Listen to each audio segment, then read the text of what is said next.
Chinese electric vehicle manufacturer Leapmotor, which is expected to enter India soon. The EV maker is gearing up for Indian market foray, toeing the line of predecessors like MG Motors and BYD. With its partnership with Stellantis, which recently acquired a stake in its global operations, Leapmotor aims to announce its investment and entry plans for India soon.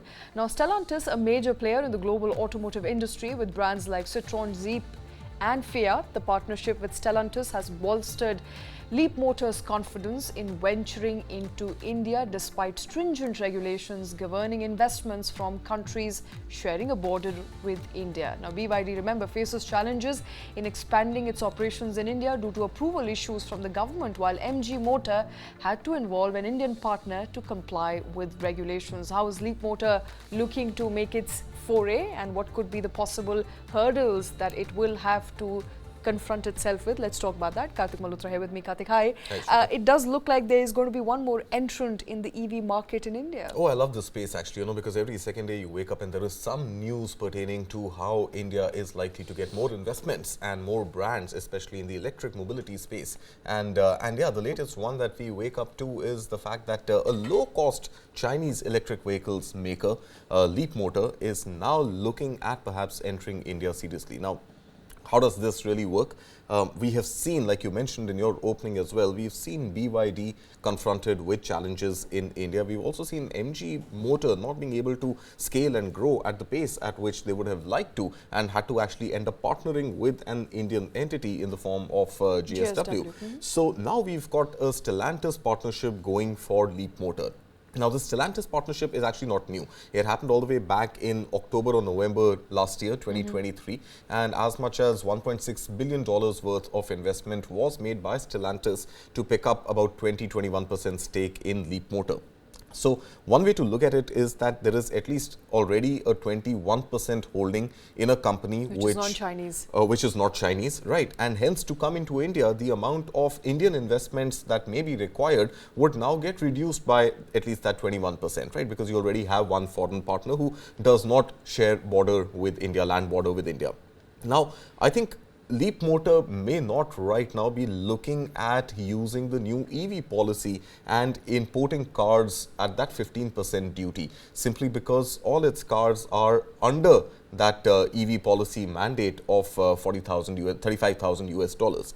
Now, if you look at what these EVs could likely do in India, no matter whatever format they come in, I think number one, a need gap that India has is the fact that India needs low-cost electric vehicles to really grow from that present level of about 2.3–2.5% of the new cars sold being EV, all the way up to 30% by 2030. So while at one level the focus is on companies like Tata Motors, etc., which are already producing low-cost electric vehicles, MG in partnership with GSW, I think Leapmotor coming into India through whatever other partnership in addition to Stellantis could actually be that third and fairly formidable player who does begin to offer electric vehicles at a price point as low as 10,000 US dollars in China, and that 10,000 US dollars equivalent in India comes to very well within 10 lakh rupees. So owning a Leapmotor electric vehicle at 10 lakh rupees or under as the entry market, seems like a good opportunity for India. Oh, okay, but would that not then require Leapmotor to pay, to up its prices, or the prices are likely to remain under 10,000? Is that the message coming in? Even if it's an Indian subsidiary, will it have to then pay more fee by the way of its entry from China? So I think what needs to be seen right now is I don't think India would be very happy allowing Leapmotor to import fully built Leapmotor cars from China and selling them in India. That's a problem we did find, BYD also confronted again. So it will have to eventually announce some sort of a manufacturing base in India. Now, that manufacturing investment also coming purely on account of Leapmotor is unlikely to go through because the land border sharing with China comes into action.